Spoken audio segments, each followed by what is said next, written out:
If you're in your car, throw a red turtle shell. If it's your turn, cast the ultimate spell. If you're in water, grab an air bow.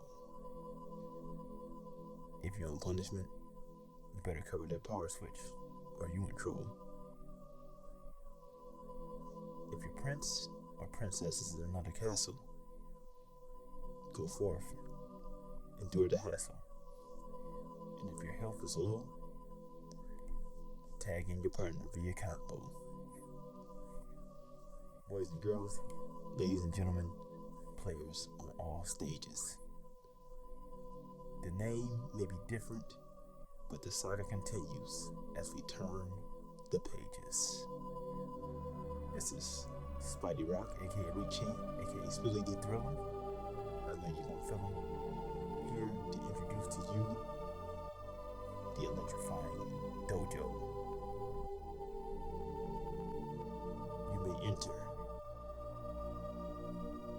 Bow as you come to the center, where we get down and show you where the BGMR Knights train and hone their skills to play in and to play out. And you know what it's all about. That BGM, they're gonna move you in, gonna move you out, show you what the boogie's all about.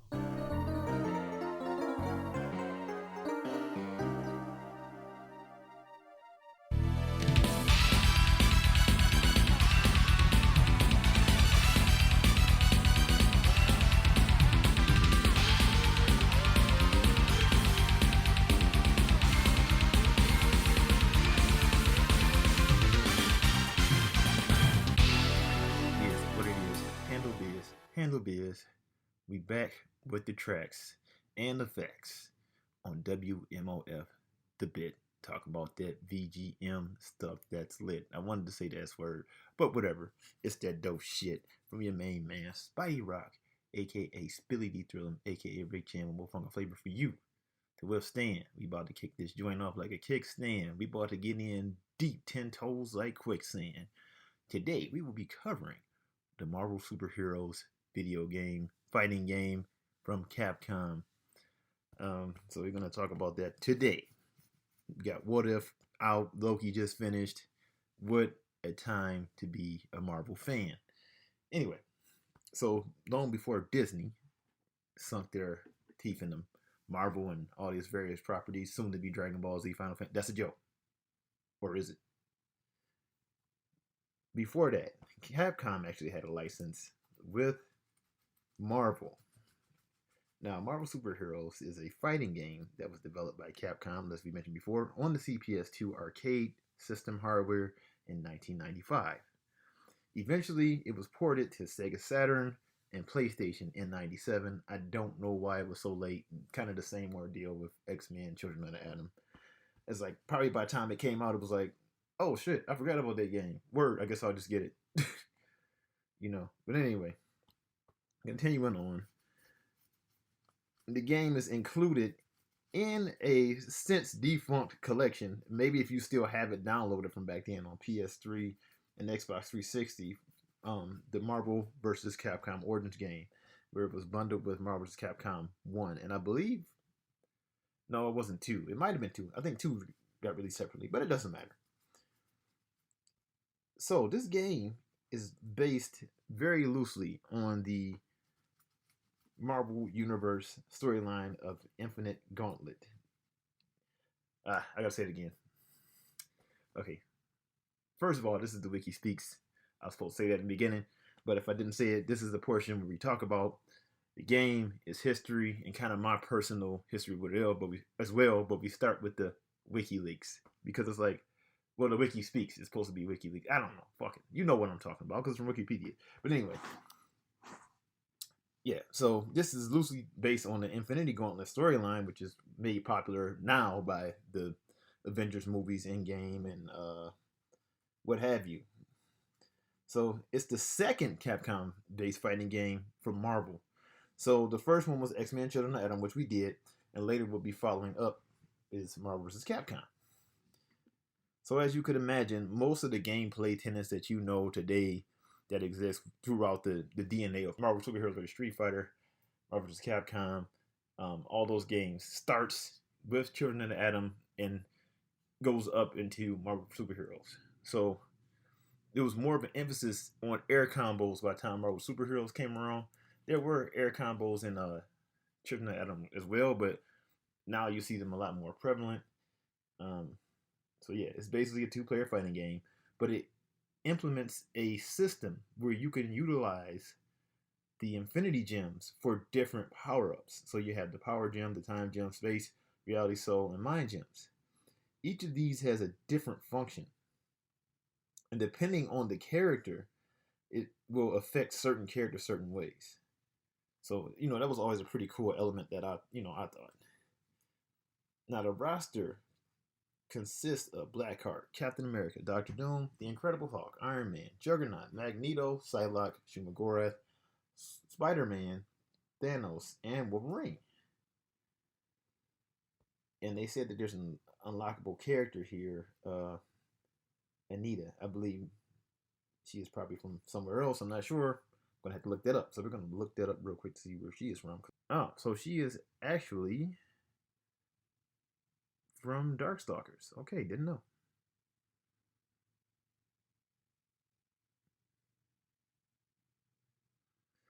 The more you know. So Anita from Darkstalkers. I didn't even know she was in the game. So anyway, moving on. That's the roster. X-Men heavy, of course, because around the time you had to have X-Men in there, because before Avengers was a thing like it became now, it was the X-Men in the 90s. It was all about the X-Men. So that's why you see so many X-Men heavily prevalent as the roster, because it's just like, well, we don't know how these guys are going to sell.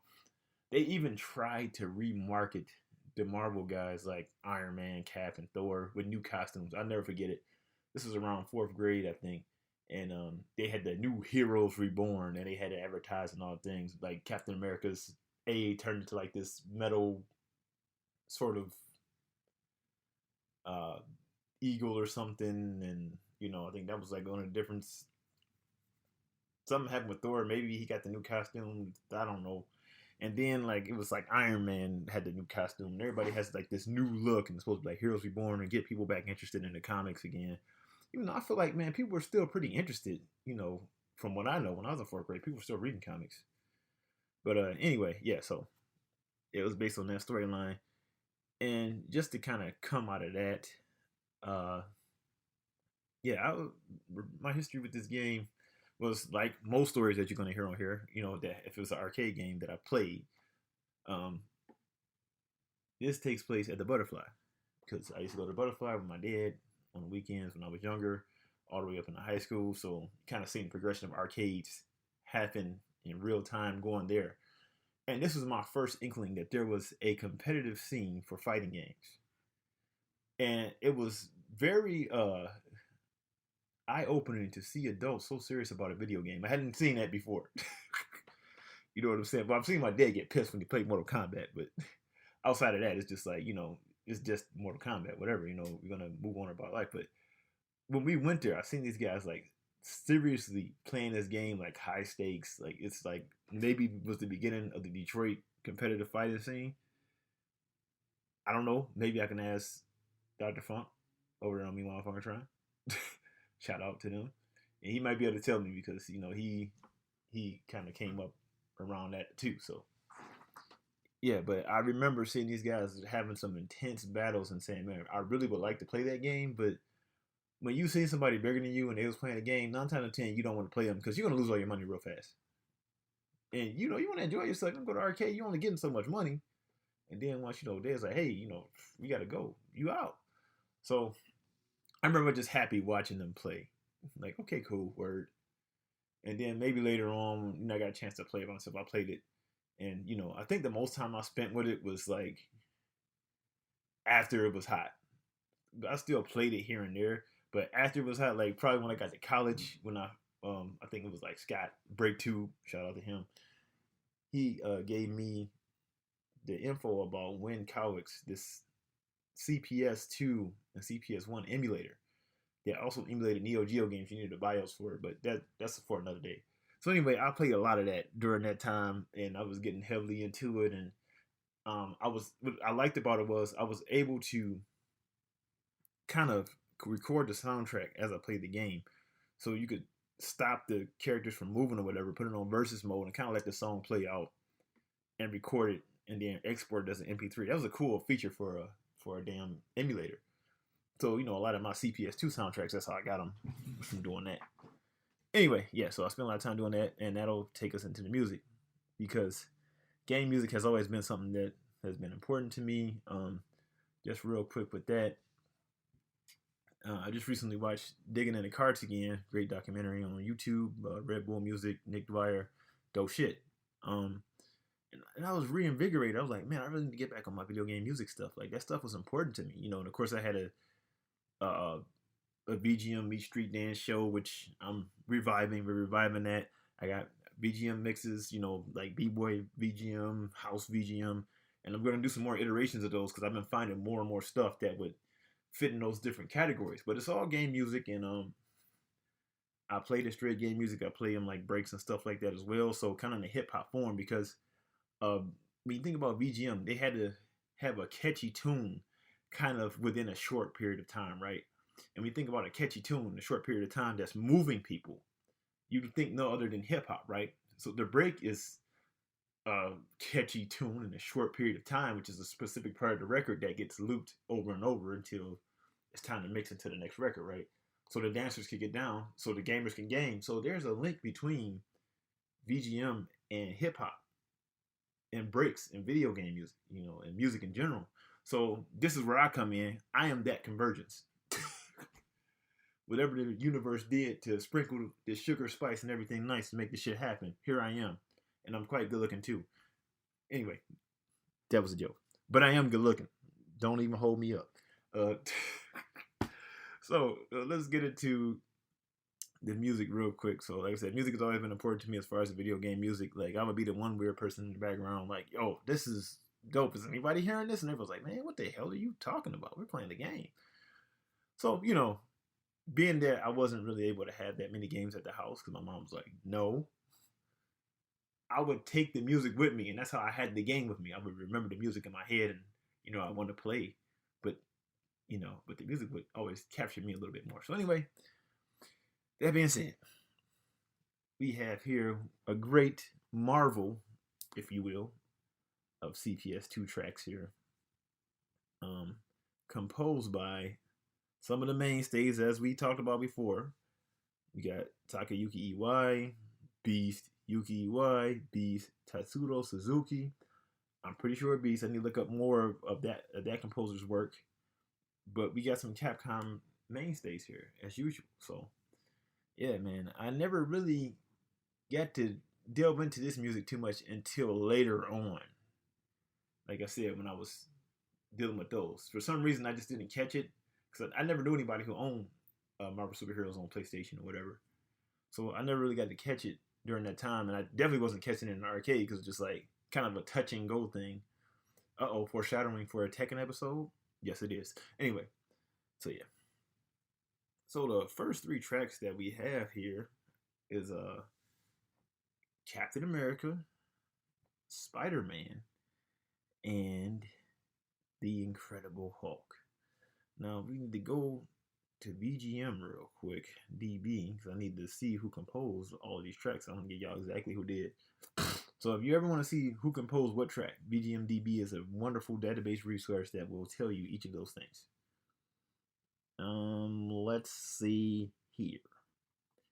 All right, Marvel Superheroes, and maybe I will talk in my Stan Lee voice because this is just fitting to do when we talk about the Marvel superheroes and Spider-Man and Incredible Hulk and all these guys. Okay, let's see here. So for Cap, we have Anarchy Takapone, which I believe is the alias for Takayuki Iwai. And I believe at this time, maybe Yuki Iwai wasn't yet married. And I believe maybe she's married to Takayuki. I'm not sure. That might be why they both share the same surname. But Yuki Satomura Wave Satomura, which is what her name was at the time, does the Incredible Hulk, which is a rocking track. So cool. Without further ado, true believers, we bring to you first Captain America, then comes crashing in the amazing Spider-Man, right into the incredible ever-loving Hulk. We'll be right back. Quick pause for the cause.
radio receivers.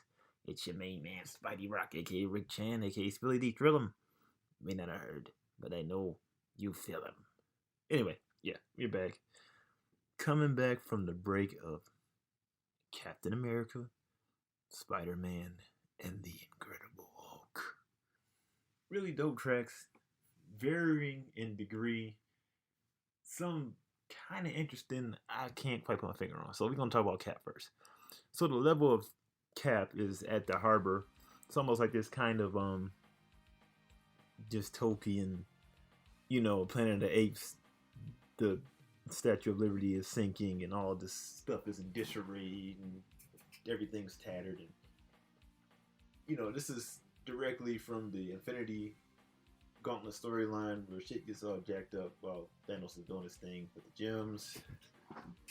So this is Cap's level here, and you're in front of some big ass, I don't know what it is. It's like one of these roly willy things that you put a rope around, and you're just, I don't know what's happening, whether you're on a barge or something that's moving. They always seem to have these levels on this water where shit is moving and you don't know how. Like, was it a barge? Is it the background? What the fuck's going on, right?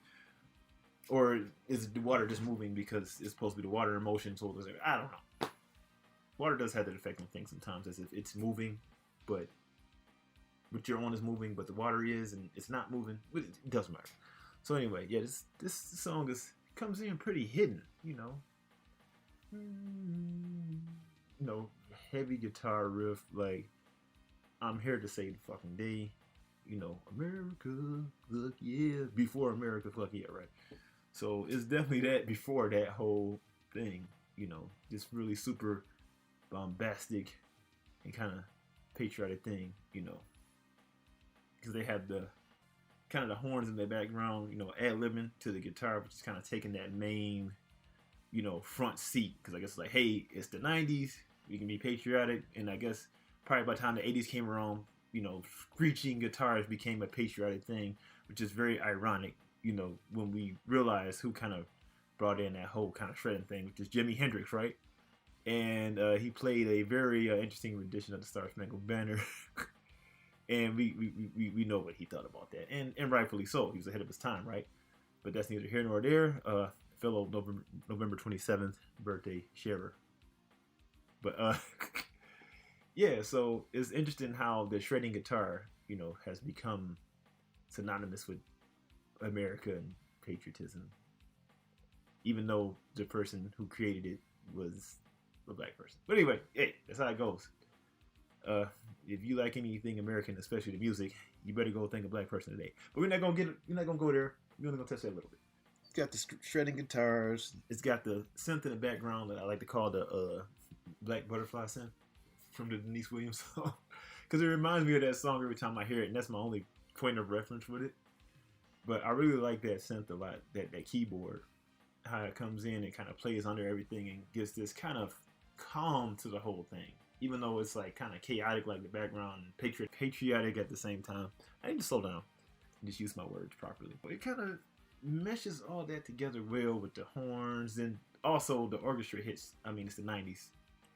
You're not gonna be remiss of orchestra hits, right? So all those things come in to make this kind of dynamic theme that fits Cap, but also fits his kind of never say die attitude. There's always a way kind of attitude, you know what I'm saying? So I really dig that, and I dig like the bridge, and I dig like the how it kind of has these progressions, right? It starts off, okay, we just got to the fight, bam, we getting it in, we got high morale, and then it's like the middle part where it's kind of like the orchestra hits, the horns are out and the guitar is out, and it's just like the keys playing with the orchestra hits, right? And it kind of gives this feeling of, okay, now we're starting to see the real essence of the situation. We came in, we was confident, but it was like, okay, now it's time to really start devising a plan. And then when the next progression comes in, when the guitar comes back in and the horns come back in, it's kind of like, okay, we got the plan, be ready to fight through. It's not easy, but we're gonna come out on top. So I like the progression of that song. It's really dope. Moving on to Spider-Man. Now, Spider-Man song starts off really kind of heroic and kind of like fun at first, right? Like, yo, it's fucking Spider-Man, he's swinging around, he's having a great time, woohoo! You know, with the guitar, of course, and then the horns as well, because you need that kind of thing to give the heroic feel. Like, you gotta have those horns, that brass in there. But it slowly gets back to, okay, yeah, I am Spider-Man, but yeah, with great power comes great responsibility. And you start to feel like when everything kind of calms down with the horns and stuff like that, and you know, you kind of just get the keys once again. It's kind of like this mellow, somber thing that does fit Spider-Man as well, because it's like, yeah, he's a guy who can stick to walls and flip and all this, but he's got regular fucking problems. Like, he's got to go to work, he's got to take care of Mary Jane, Aunt May, he's got to make sure his identity doesn't get divulged to the world and shit. You know, he's got to make enough money, taking pictures of himself, and his bosses are assholes who don't really like him. The police don't like him. Nobody fucking likes him. I wonder who that sounds like. But anyway, we're going to talk about that for another day. But yeah, so you kind of get that feeling when that next part comes in. It was like the hustle and bustle of, okay, no, I am Spider-Man, but this is some shit I do every fucking day. It's special, but it's not. And it's a fucking burden. So you kind of feel that in this next part. And I like how the times come in with that descending stoom, stoom, stoom, stoom, stoom, stoom. They kind of play that constantly. You know, like kind of almost like a heartbeat, or maybe it's like, you know, like labored breaths because swinging around and fighting and doing all that stuff, you know, maybe it's a laborious thing. You know, I never really put much thought to it. And I like how the guitar still kind of keeps that rhythm going, but it kind of makes way for the keys to come in, the later chords out and do its thing. So that's always real beautiful. Then I like how it goes into that, everything drops out that boom, boom, boom, boom, boom, boom, boom, boom, boom, boom, boom, boom. And like this whole bass line going throughout and kind of playing by itself, it gives the feel of Spider-Man swinging, okay? Every time I think about Spider-Man swinging, I think about like maybe a jazz track. I don't know if that's attributed to the 60s cartoon, because when you watch the 60s cartoon, it's always jazz playing with Spider-Man swinging through the city, right? But it just seems like anytime I watch Spider-Man or I read Spider-Man, it just seems very jazzy how he swings, because it's like a lot of style and rhythm to the swing. You gotta have rhythm to be swinging through the city like he does, right? So I always attribute that to jazz. So that bass line, I feel like, kind of embodies that jazz feel, even if it doesn't sound like it, right? And there's almost like this kind of improvisational feel to some of the stuff, even though we know that it's been written and recorded or whatever, but it still manages to kind of give an improvisational feel that would speak to jazz as well. And there's like, of course, we talked about game music has this weird tendency to fall into fusion, you know, specifically jazz rock fusion, right? It's like the perfect genre for it. But anyway, we won't even go into that. We'll probably talk some more about that in depth later. On to Incredible Hulk. Now, the Incredible Hulk thing was interesting to me because of how it starts off. It starts off real chill. It's almost like a arpeggio, like I don't know if it's what you want to call it, a bell sound, or like this kind of stellar, this star sound, if you know what I mean. It sounds like something galactic or mystical, you know, in an arpeggiated form. And it's real cool. And you can hear this bass line, doom, doom, doom, kind of building up. Then it just hits you with this kind of interesting, I want to call it a rock track. And it has a very catchy guitar riff, that boom,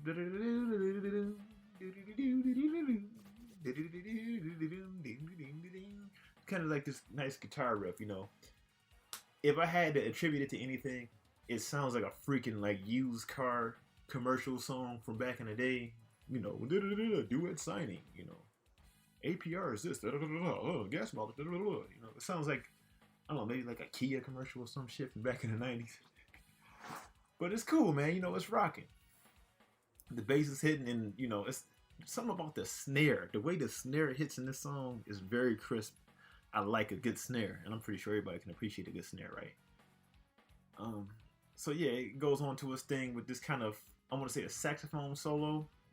You know, the horns make way. I like the use of the horns in each one of these songs. Like, it's really tastefully used. It kind of helps move the thing along and give it still that hero feel that we talked about, because it's Marvel superheroes, so we need horns.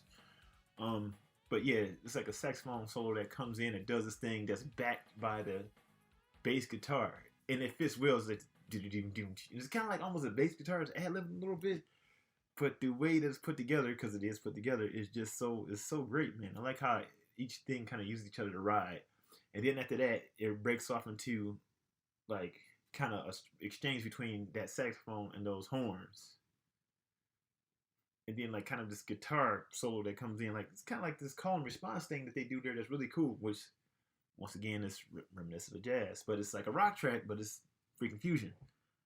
So yeah, man, I really like that track, and I don't know how much it fits the Incredible Hulk. I don't know if it's supposed to be like at this time, maybe this was a time when they were doing the whole Banner and Hulk sharing the same body and shit, and kind of Banner is able to, you know, reason with Hulk or whatever, and you know that whole thing is going on. So maybe this is like, yeah, I still smash, but you know, with a conscience. I don't know. Who knows why they did that? But it fits. And oh yeah, I forgot to talk about the level. The level here is a freaking carnival at a merry-go-round, and I guess that's supposed to talk about maybe the childishness of the Hulk and how childish he can be in certain instances when I guess Banner isn't in control. You know, when he goes into his impulses. And I remember my dad, he told me the story about a very old Hulk comic book, because he was around when the shit first came out, literally. I remember him telling me about like the Hulk leveling a whole town in one of the original comics because he lost a red ball or something like that. So maybe this is speaking to that aspect of the Hulk. Who knows? Yeah, and then to touch back on Spider-Man, that level is on the scaffolding, which is, how many scaffolding levels do we see on freaking fighting games? That's like almost a ubiquitous thing. And it's kind of, well, I don't want to say it's a scaffolding. It's like one of those, you know, when the people are washing the windows, it's like one of those benches. It's not really a bench. It's like this thing they stand on and it moves up. I fucking call it scaffolding. And like you get to go up past the different buildings and stuff. Remember this in a Final Fight a little bit, right? But still a cool level. And I mean, very much Spider-Man. We used to see Spider-Man fight in the air. So there you go. Okay, moving on. I've spent enough time with these 3 tracks. Next, we are going into Wolverine, Iron Man, and Psylocke. So we're going to go into those tracks. We're going to take a quick pause for the cause. We hope that you're enjoying the dope, profound sounds of WMOF, the bit. We'll be right back with more of this VGM shit. All right, here goes. And here goes nothing. Get ready for some more dope discussion.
All right. Hold up. What's all the fuss? It's no need to go nuts. Your connection is not lost, but we taking a quick pause for the cause.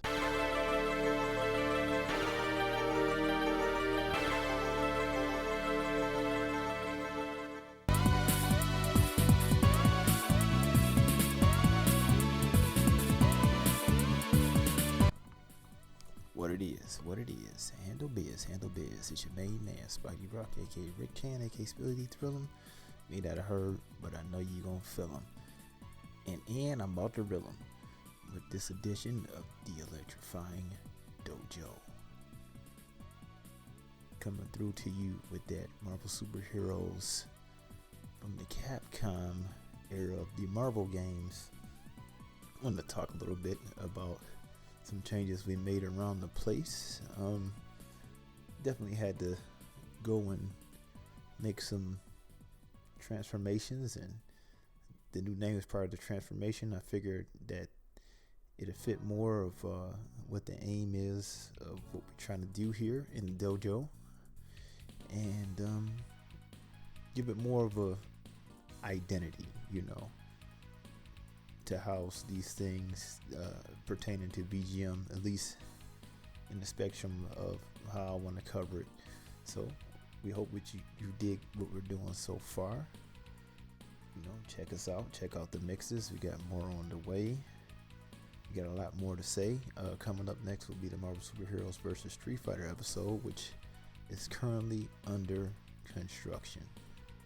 Shout out to the brothers over there at Meanwhile on Funkatron. They just did a new episode, Meanwhile on Immunized. So go check out what they got going on over there. Shout out to my brothers DZ, Dr. Funk, and the Creeper. Know what I'm saying? Don't sweat the technique. You in it with the Fresh Geeks. I'm recording yours, bringing the funk and flavor to you and yours. In the meantime, keep it locked in the break for the incident or inspiration, where we have two songs go up against each other, where we feel that one may have been influenced by the other. Is it coincidence or is it inspiration? Hence the name, incident or inspiration. So if you remember Breaking to Electric Boogaloo, the hospital scene, that'll be the first song going up against Iron Man stage. You'll leave that up to you to decide. It's the incident or inspiration, and we'll be back with more funk and flavor for your consideration. Don't close the door though. Just the Electrifyin Dojo, and we'll be right back.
Emergency. Sweat.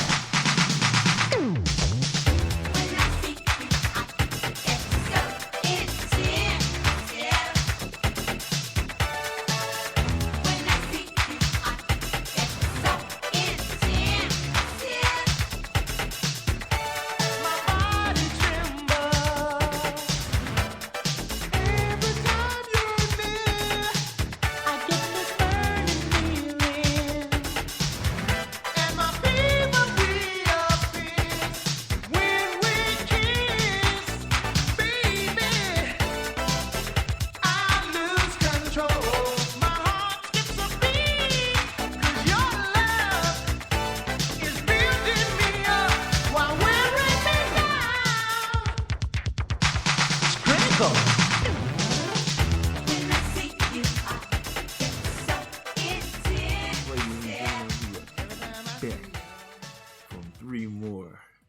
hip hopping, dope rocking tracks. The main man, Spidey Rock, aka Spilly Dee Thrillem, aka Rick Chan, more fun and flavor for you to withstand on WMOF The Bit. Bringing you all the BGM hits. And that's my element in the background. The thunder, in case you wonder. Also known as Rick Chan Go. Where'd your mom go? Ladies, I'm single. Anyway, you didn't need to hear that. Because I'm at the age, so it's like, yeah, where's your mom?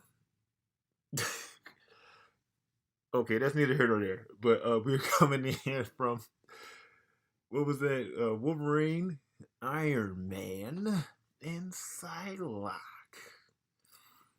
Interesting pairing of Wolverine and Iron Man, considering that they both kind of represent a certain type of energy. Not a moment too soon, breaking through the bullshit is old goon. Okay, anyway, I had to spit that real quick so you know what's going down and what part of town you in. But anyway, yeah, so starting with Wolverine, man. That freaking guitar when you coming in, it sounds like the guitar smoked like a pack of Newports before the motherfucker start strumming it. That boy had like he'd been smoking a pack a day. It was dirty, it was nasty, and I loved it. It was sinister, like, you know, that it kind of reminded me of Wolverine growling, because every time we see him, like on the cartoon, where he's like, rawr. So that growling guitar, I mean, it off the rip, you would say, okay, this is Wolverine's song, and it already automatically sounds like a badass, right? That doom, doom, the bass on doom, doom, doom, doom. And, you know, of course, them using the ride cymbals. Every time they use the ride cymbal, that automatically invokes a metallic sound, right? So we get an adamantium growling. This is Wolverine. Oh, yeah, and Wolverine does smoke cigars. He smokes a lot. So I guess maybe that's why, you know, that's another thing, too, right? So I guess it's another thing that kind of fitted. The old knuckleheads, what they call them. So, yeah. It's interesting, you know, how they do that build up, and then they go into that. It's kind of like this African polyrhythm. Like, you might hear this type of rhythm if you listen to different like African drumming. I can't get too specific into the region. I probably need to do more research on that, but I know it when I hear it, right? And that's just everybody else. They know when they hear it. So it's definitely an African polyrhythm, and it's, you know, fitting because, right, it said that Wolverine's teacher's name was Ogun. Now, they would tell you that that's a samurai or whatever, but we know Ogun is the Yoruba deity or the Ifa Orisha of metal, right? Metal, you know, blacksmith, and things like that. The protector. He's the warrior, right? Kind of a loner, who does his thing in the forest. And when it's time to come out and fight, he's whooping ass, and you kind of got to be like, hey, chill out, because it's like if you send him in, everything's going up in smoke. So you got to kind of like, because he's tearing through everything, and this is very indicative of Wolverine. So yeah, I just wanted to touch on that a little bit. So that whole metallic thing, and then you got the African polyrhythms right there, and his teacher name being Ogun. I'm gonna have to go like, yeah, that's very close. But anyway, that's neither here nor there, but it is there, so I said it. So then we go straight into that. You know, like how we go straight into that, just kind of I guess it's a shrill, just orchestra hit, and then the drums kick in with this drum kick into the main guitar piece that takes the melody, and it sounds like it's two guitars playing it. And I like how there's kind of this supporting guitar and the supporting orc hits that hit at just the right time, that give you the emphasis on the right parts. You know what I'm saying? And of course, these tracks are always good with that. You know, and once again, it has this heavy fusion thing, because then it comes in, it's got like this bongo or whatever. If you ever heard, like, if you can think back to the last episode we did, which I believe was X-Men Children of Adam. Well, we did EX, it doesn't matter. But if you remember the last X-Men episode we did, which was Children of Adam, you remember the Storm song. It has that same kind of bongo feel right there during the break, when it has that weird, I don't even know what to call it. It's almost like a weird type of kazoo, but it's like a horn and a kazoo fit together. Whatever that sound is, I can't put my finger on, but you know that and it's playing with the bongos in the background and everything. The orchestra hits, pretty dope. And it has like its own little solo. It just starts wilding out with this. It kind of has like this 80s feel. And for some reason, I don't know a whole lot of Duran Duran songs, so forgive me. I get the feeling that maybe they've done something like that in one of their songs, or it could be something else. If I had to put my finger on something more concrete, I would say, if you ever heard this old song, they go A-E-A-E-I-O-U. It's like a shout out to Cosmo. A lot of kids play it all the time. But there's a similar solo in there. It's just do-do-do-do-do-do-do-do-do. It's got that same type of feel. So if I had to get something concrete, look up that song. I think it's called A-E-I-O-U, Love You So Much, or some crap like that. It's like an 80s song, but it's really knocking.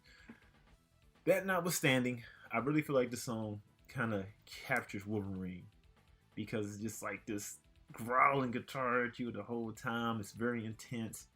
It's very serious.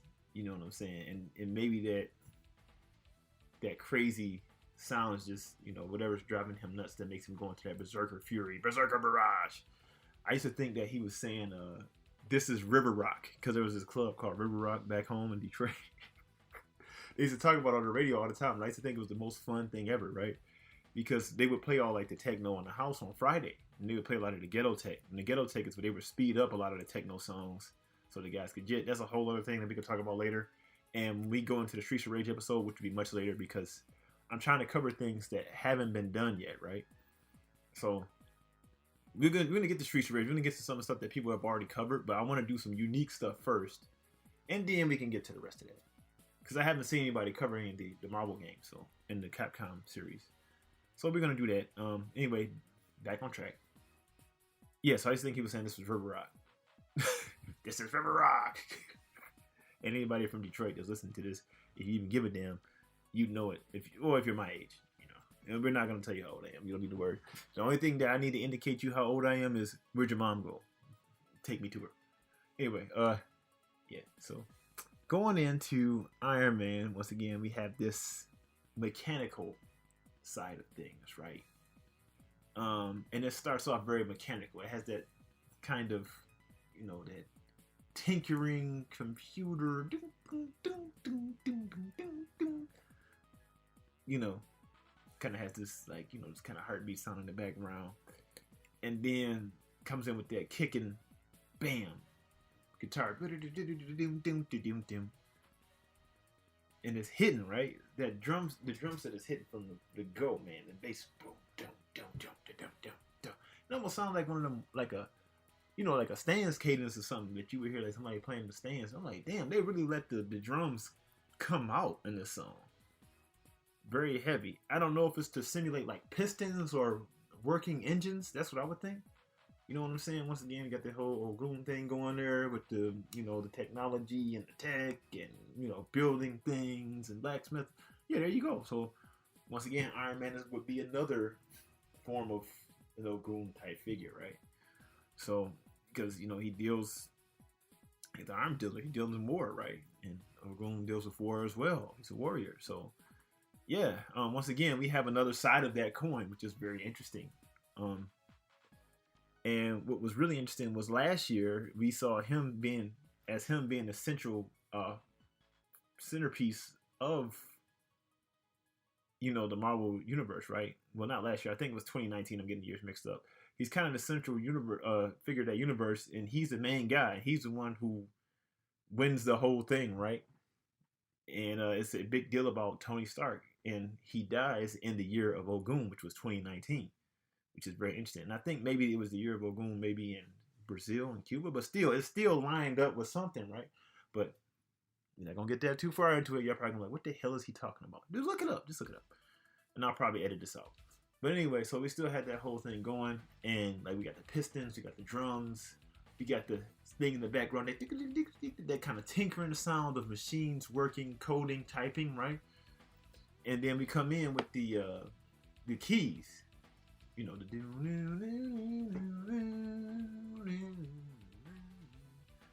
it's very dope in the way that it goes into kind of this thing I don't know. It's like this very moving track.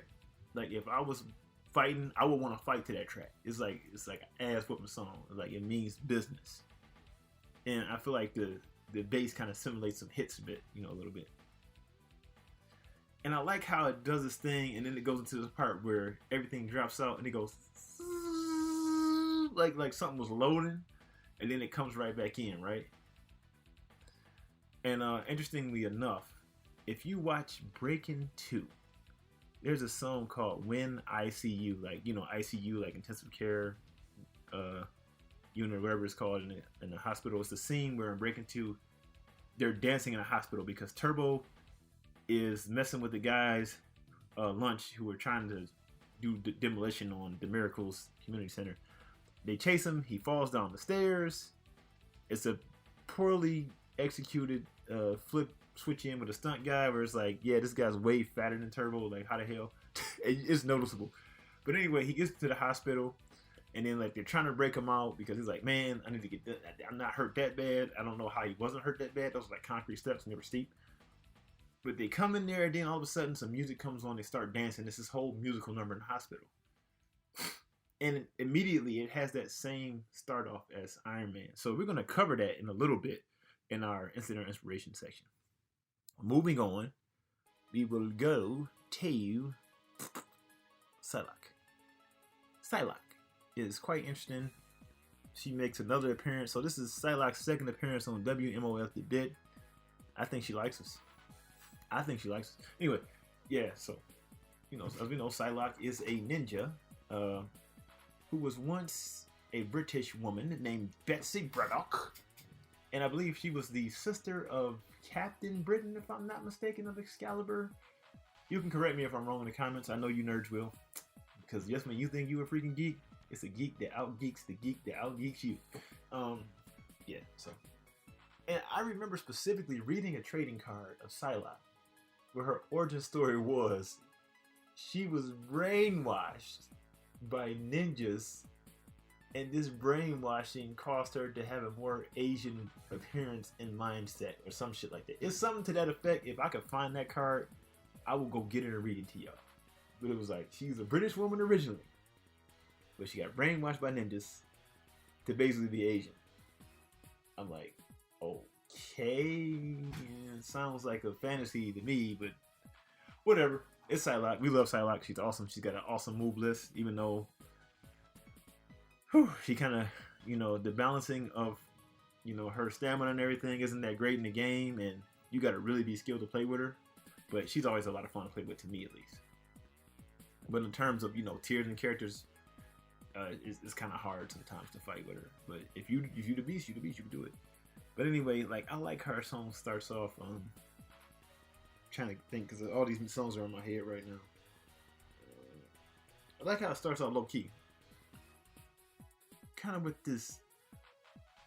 It's like a piano, but it's not. I can't think of. I just want to call it a Sailor Moon sound, like these kind of stellar sounds.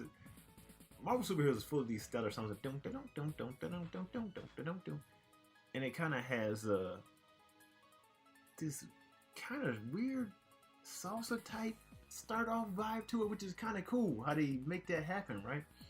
Because you think the song's gonna go one way and it goes totally different, you know. And it does kind of have, when I think about it, it does kind of have a salsa feel to it a little bit, or maybe it's mambo. I can't think. Whatever that whatever that is, maybe whatever that's called. I'm probably getting mixed up. It's all black folk shit anyway, so it don't even matter, you know what I'm saying? So you know what I'm saying. It's one of them motherfuckers. Yeah, so it has that feel to it, but then it goes into house. Now we have a house feel. It's getting real dope, man. That do. That whole house feel is pretty dope.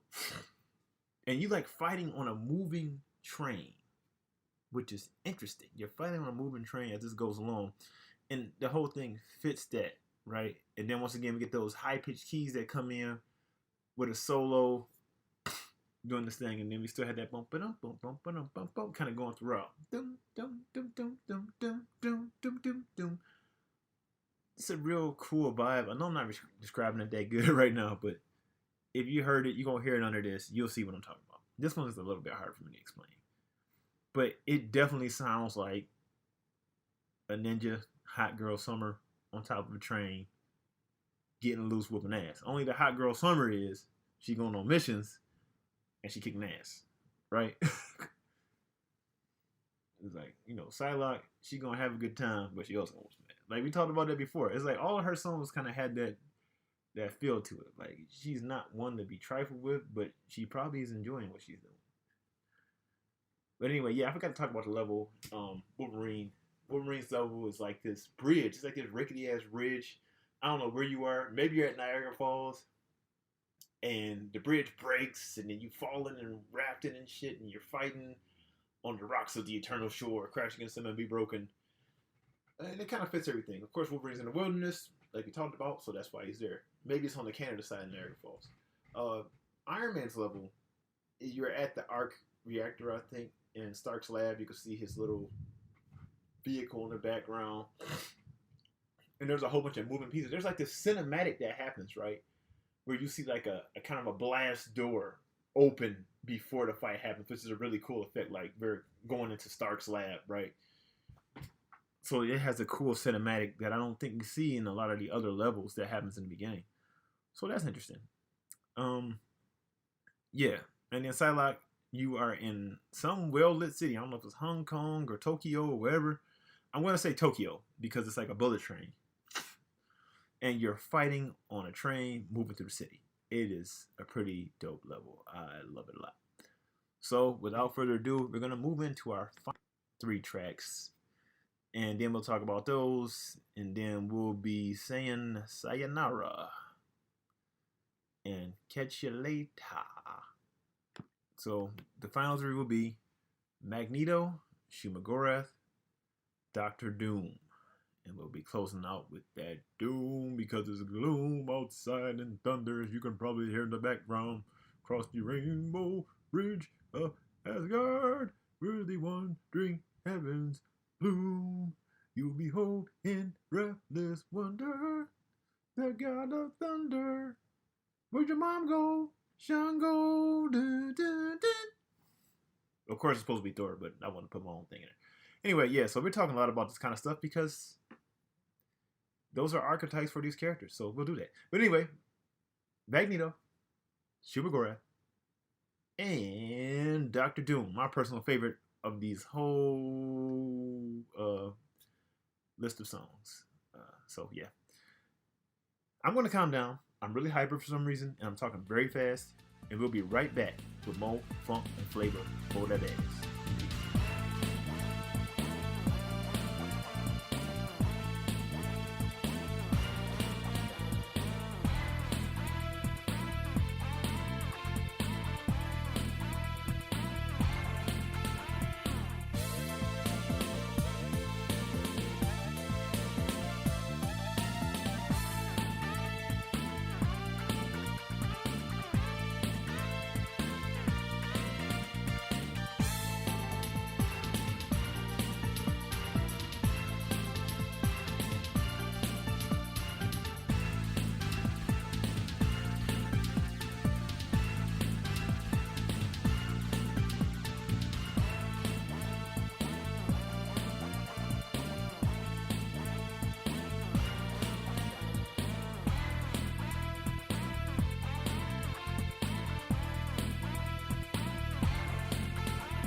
Alright, ladies and gentlemen, and finally bringing up the rear, we had Magneto, Schumacher, and Dr. Doom. Let's get into it so we can get through it. So, first we got Magneto. I love how this starts. I like the drums in this one. Very heavy, like use of toms. I want to say it's the floor tom. It almost sounds like kind of a marching tenor like rhythm, which I think is dope. And I really like it. And I like how that it's syncopated with that stellar sound. I don't know whatever that keyboard sound is. I can't quite say what it is. We'll just call it the stellar sound. You know what it is when you hear it. How it starts with that in the beginning. Then it kind of jumps into with this kind of, I don't know, this guitar. I don't know how to describe that guitar.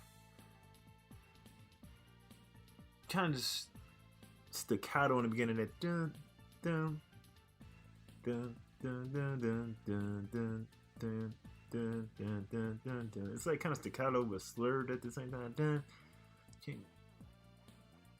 Like a very serious, like no nonsense kind of guitar part. Like it's not playing around. It's straight. It's to the point. Like, yo, this is what it is. It's not doing a whole bunch of extra stuff. And then it kind of goes into this high pitch, keys. And the guitar takes it up an octave. I don't know if that is supposed to signify intensity, like increased intensity or whatever it is. Or increased magnetism, or maybe he's displeased. But I really feel like this fits the seriousness of Magneto. He's a very serious character. A very in-depth character. Like he has a balance to him. It's like some people say, well, he's a bad guy, but he's not really when you think about what he's saying. Especially when you know who he's modeled after, right? He's modeled after Malcolm X. We talked about that before.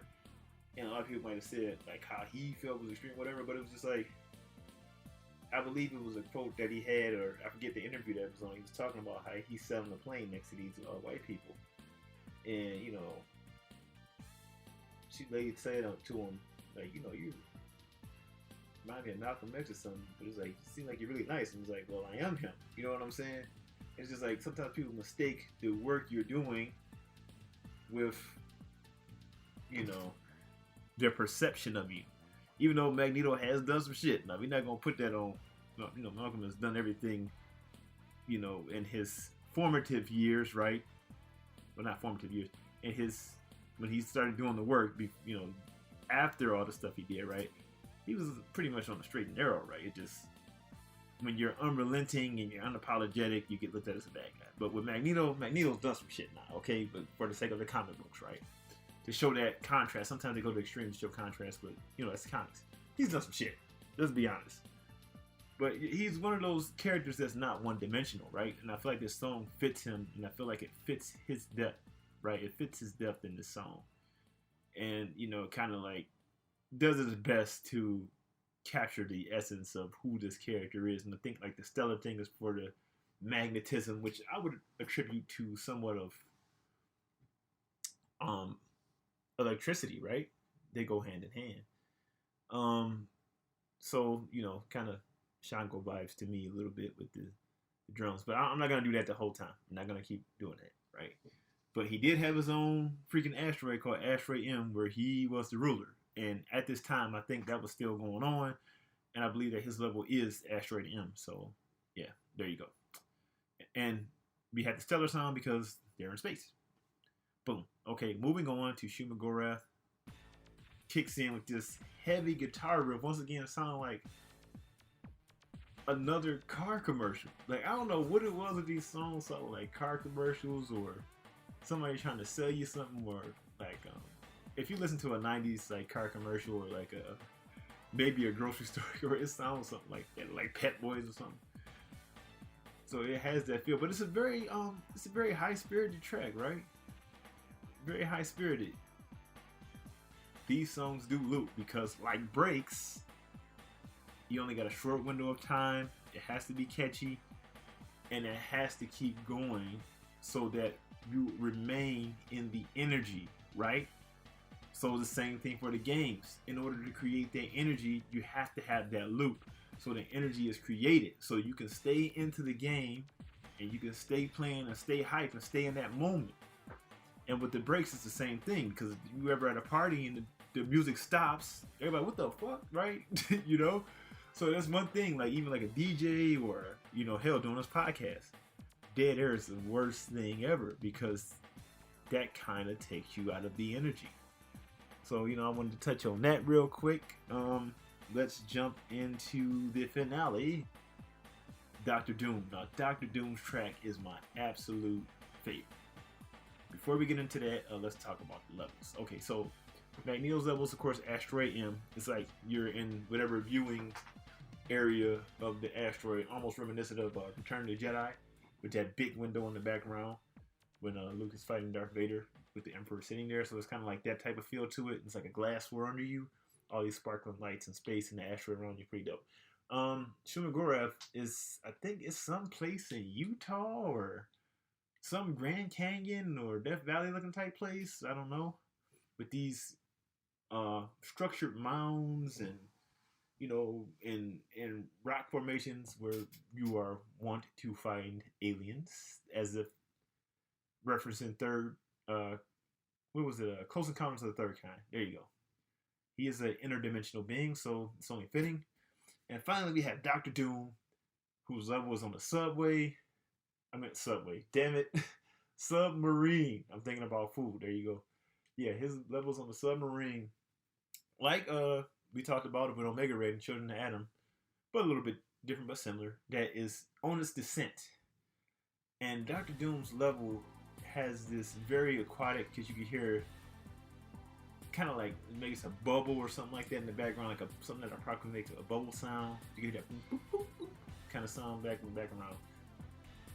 And then the orchestra hits in here, hits so nice and in such precise place, it just sets the tone. Like, okay, this is a serious fight, man. Like, if you don't get this shit done, your ass might be staying down here in this ocean forever. And you can see like different whales and things in the background, kind of like Omega Red, but you know, a little bit different. And you just get the feeling of being submerged into the deep. But instead of like this kind of funky Billy Ocean kind of sounding swing track, you got like, now it's like house. You get this house, boom, taps, taps, taps, boom, taps, taps. It's this really house feel because that's what was popping at the time, you know. And you got this, the stellar sounds in the background, boom, boom, boom, boom. And you had this soothing, ethereal synth coming through that's playing like these kind of long chords, but it's like very smooth, very like when you think of what evokes a water feeling in a game level, you think to this sound, right? You think to this sort of thing. So it sounds like water, it sounds like submerging, and I just love it. And then like the I don't know if it's like a horn or whatever, that another one of those arpeggio sounds, right, in the background that's kind of keeping things going. Really dope, man. Everything kind of comes together to give you this feel of that. It's just like, I don't really get Dr. Doom when I think about that, but I guess it could be, maybe it's like the deep thoughts of his mind, the deep recesses of his mind, because Dr. Doom was supposed to be this super genius that, you know, you can't, it's really hard to outsmart this guy. Only a few people have, right? Like T'Challa and some other people have kicked his ass. Like T'Challa really put the business on him. But yeah, he's like this king with this, you know, almost like, I don't want to say like Batman, but kind of like, you know, just plan for everything. He's already thought about it 10, 15, 20 steps ahead of you every time. So I guess this might fit the complex brain of a Dr. Doom. That being said, ladies and gentlemen, this has been the Marvel Superheroes episode of WM1 a bit. We hope you like this and shit. Hope you dig the show. Check us out on YouTube, SoundCloud, all that stuff. Well, this will probably show up on YouTube, so check us out on YouTube and wherever else I decide to put the show. Glad to be back. Hope you enjoyed it. It's your main man, Spidey Rock, Spilly Dee Thrillem, aka Rick Chan, Wolfhunger Flavor You to withstand. Now, be taking the rope to get out the quicksand. It's time to move on about. Hope you enjoy the sounds profound. It's your main man from the mean streets of old town. Don't sweat the technique. I can't say that anymore. It's not that type of show. We'll come up with a new slogan. All right, peace.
Spider sting!